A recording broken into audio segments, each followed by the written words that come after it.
Assalamu alaikum урматтуу жалпы мекендештер, саламатсыздарбы? Сиздер менен кайрадан эле Москва. Эфирде Россия телеканалы.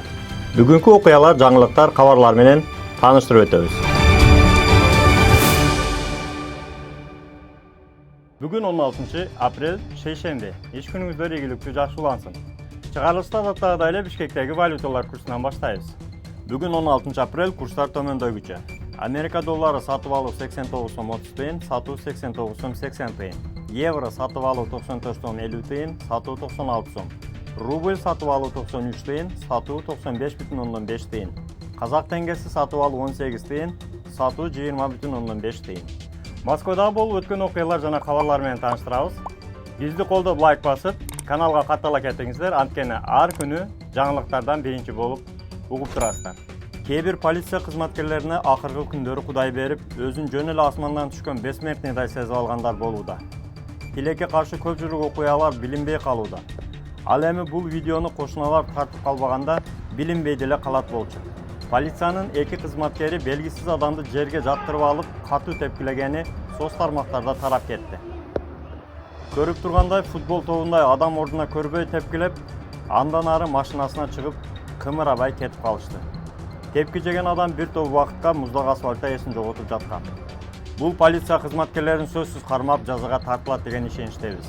Иштен алып эле тим болбой, камакка алынсын деген ойдобуз. Видеону максималдуу таркатып коюңуз. Мындай беспределдер өз жазасын татып алышы керек. Кандай дейсиз? Оюңузду жазып кетиңиз. Абайла мекендеш. Айрыкча iPhone иштеткен мекендештерге эскертүү. Apple App Store'де жалган Сбербанк приложениясы чыккан. Адашып жүктөп албаңыз. Анткени бул приложение аркылуу мошенниктерге өз данныйларыңызды алдырып коюу коркунучу бар. Акчаңызды дагы алдырып коюшуңуз мүмкүн. Андан сырткары учурдан пайдаланып айта кетели, Сберкарта сатып аламын, арендага аламын деген адамдарга карта сатпаңыздар. Алар аркылуу кылмыштуу иштерге себепчи болуп, камалып кетишиңиз мүмкүн.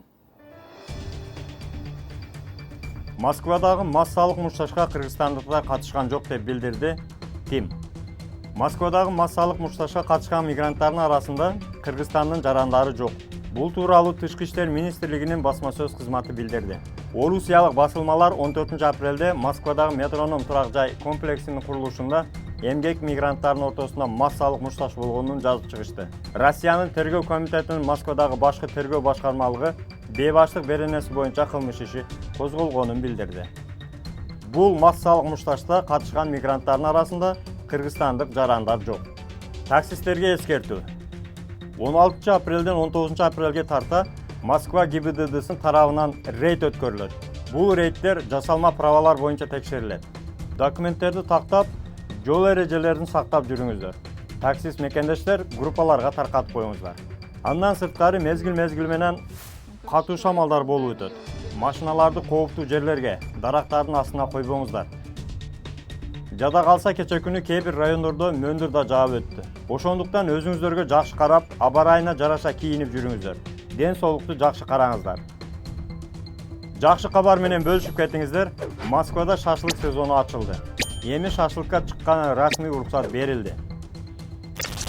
Бирок ошол эле учурда көрүнгөн эле жерге шашлык кылууга болбойт. Тизмесин, картасын коюп койдук. Караштырып, жакын, ыңгайлуу жерлерге барып, бала чака үй бүлө менен жакшы эс алып келсеңиздер болот. Бирок эң башкысы документтерди тактап алып жүрүүнү унутпаңыздар мекендештер. Кантса да өзүңүздөргө сак документтерге так болуңуздар. Таза регистрация боюнча 8936 111 79 11 номерине кайрылсаңыздар, жигиттер жардам берет.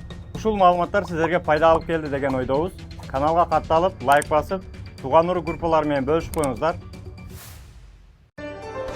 Ар бир мекендешибизди бөтөн жерде бөөдө кырсыктан сактасын деп, кайрадан Аккеме студиясында кабарлашканча аман болуңуздар. Москвада мекендештер, документ жок кыйналсаңыздар, регистрация бүтүп калса же өтүп кетсе же жоготуп алсаңыз, миграционканы жаңылатыш керек болсо, чек арага коркпой чыгып келейин десеңиз, баягы эле Москвадагы хит болгон Мухиддин ажы кызматта.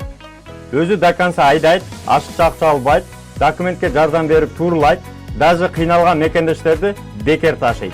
Мухиддинге Москвардан деп чалсаңыз, по-братски жылуу жумшак барып келесиз.